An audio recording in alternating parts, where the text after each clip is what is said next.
Buenas noches, mi nombre es Karen Lisset Huesos y Fuentes. El video que estoy realizando en este momento es acerca de qué es la información. Soy estudiante de primer semestre de la Universidad del Quindío en SIDBA, que por sus siglas en español significa Ciencia de la Información y la Documentación, Bibliotecología y Archivística. El video está siendo realizado a petición del docente Jairo Hernán Díaz Arias para la materia Fundamentos de Ciencia de la Información y la Documentación, Bibliotecología y Archivística, Grupo 01.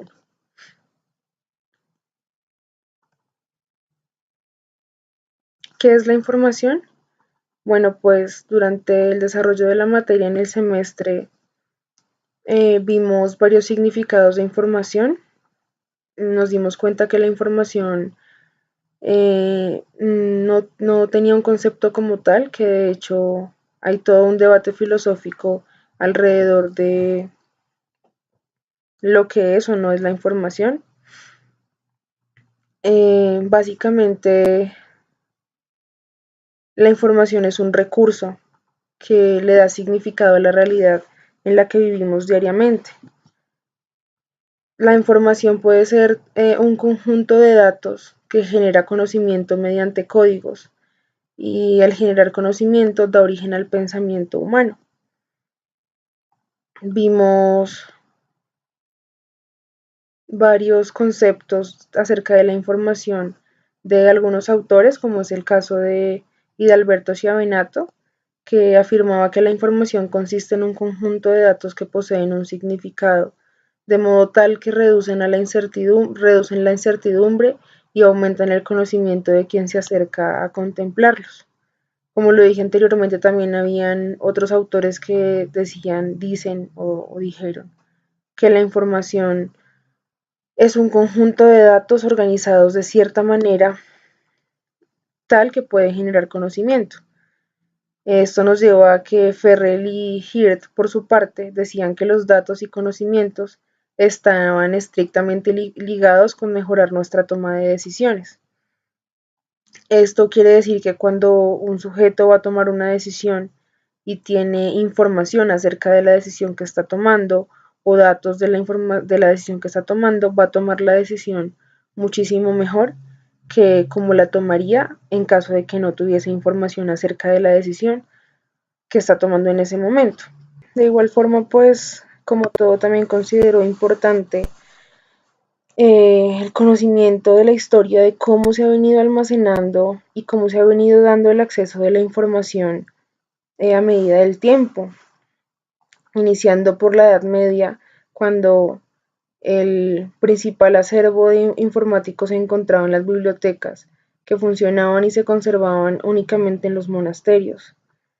Un ejemplo claro de ello es la novela de Umberto Eco, En el nombre de la rosa, donde encontramos una biblioteca bajo el cuidado de pues los encargados del monasterio y únicamente para el uso de los funcionarios o encargados del monasterio y los escribas en ese momento, que eran los que, como su mismo nombre lo indica, escribían los libros que en ese momento solamente se escribían a mano. A partir de la Edad Moderna y el Renacimiento, pues vimos el nacimiento de la imprenta. Los libros comenzaron a producirse en serie y surgieron los periódicos. Esto facilitó que este tipo de informaciones y documentos fueran llevados a las casas de las personas o a otros lugares diferentes a los monasterios. Y empezaron a surgir otro tipo de unidades de información. Luego de eso, pues en el siglo XX aparecen los medios de comunicación masivos como la televisión, la radio, las herramientas digitales, las TICs. Todo esto pues derivó en el desarrollo de la Internet, que es hoy en día el principal medio por el que movemos todo tipo de informaciones. El propósito de este video principalmente también es dar respuesta a las siguientes preguntas. Número 1, ¿qué presente y futuro tiene la bibliotecología, archivística y documentación? Desde que surgieron los primeros libros y los primeros documentos, la bibliotecología y la archivística han tenido un papel supremamente importante en el manejo de la información. Vemos que cada día se produce más y más información y entre más información se produzca, más trabajo vamos a tener en nuestro campo de acción, más información vamos a tener por clasificar, por catalogar. Cada vez vamos a ver más la necesidad de filtrar información, de hacer arqueología informacional, de realizar propuestas acerca de cómo debemos manejar toda la información que se está produciendo. Yo creo que en el presente la bibliotecología, más que todo, que es en el campo en que yo me muevo, está viendo un cambio muy importante en el medio de los libros electrónicos, los documentos electrónicos, la digitalización de todos los documentos antiguos, libros raros y manuscritos que se tenían antiguamente en la biblioteca únicamente para uso de personas investigadores o personas que realmente necesitaran hacer uso de esa información tan valiosa. Con la digitalización y todo lo que se ha venido, esta información ya es mucho más asequible a cualquier tipo de persona que quiera consultarla o necesite consultarla. En el futuro, pues como ya lo había dicho antes, se van a venir generando más necesidades de información y eso es lo que tenemos que venir desarrollando poco a poco en la bibliotecología.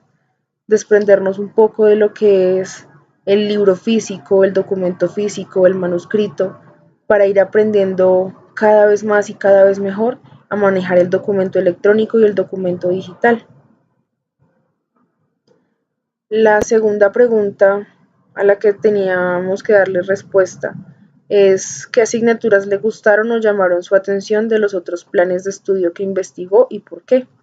En el transcurso del semestre hicimos una investigación, eh, un tipo de comparación entre la malla curricular de la Universidad del Quindío y la malla curricular de otras universidades en el país y fuera del país. Eh, Sinceramente noté mucho material, por decirlo de alguna forma, como de relleno en nuestra malla curricular.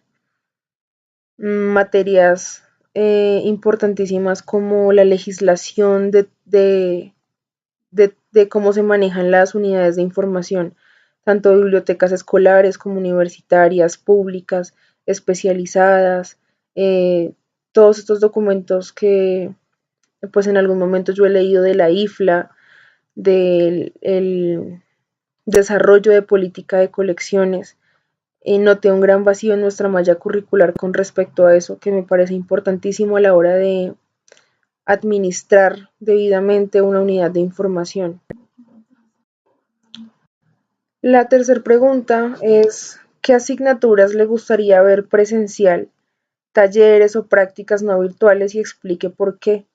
¿Considera que todo está bien virtual? Bueno, pues yo inicialmente cuando empecé la carrera sí tenía muchas dudas con respecto a lo virtual. He visto que la formación es muy completa y me he sentido muy satisfecha con la asesoría de los profesores, es estar todo el tiempo interactuando con los compañeros, los trabajos en grupo que no esperaba tenerlos.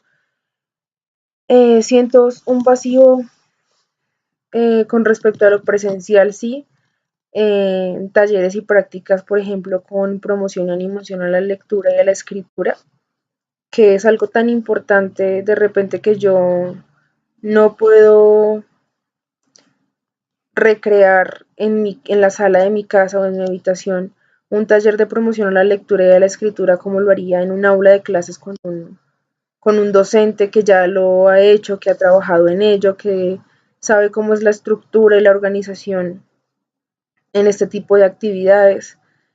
Eh, en cómo elegir el público, cómo elegir el material para cierto público y demás. Esa parte teórica la siento muy bien fundamentada con respecto a la parte virtual, pero la parte práctica, como el manejo de personas y demás, sí me gustaría tener como un fundamento práctico, como su nombre lo dice, presencial y no virtual. Por último, el profesor nos solicita que, digamos que cómo nos parecieron las tutorías en vivo de la materia, que pues en mi caso fue la primera materia que vi con tutorías en vivo. Me pareció excelente porque recoge uno muchísima información con respecto a las unidades de información, a lo que está pasando ahora, cómo están evolucionando las bibliotecas, los archivos y demás en este momento y en qué debemos actualizarnos y cómo debemos enriquecer nuestro trabajo para fortalecer la labor que estamos realizando. En ese aspecto, las tutorías en vivo me parecieron de muchísima ayuda y de muy buena calidad. Por último, pues el desarrollo de la asignatura me pareció adecuado. Recibimos la información oportunamente y de forma sencilla, clara, fácil de entender. Y por parte del docente también se presentó pues mucho compromiso, resolvía las dudas a tiempo, respondía a los mensajes a tiempo, dio las oportunidades que eran necesarias para sacar adelante la asignatura y pues solamente ya me quedaría agradecerle al docente por la labor que realizó en este semestre con nosotros.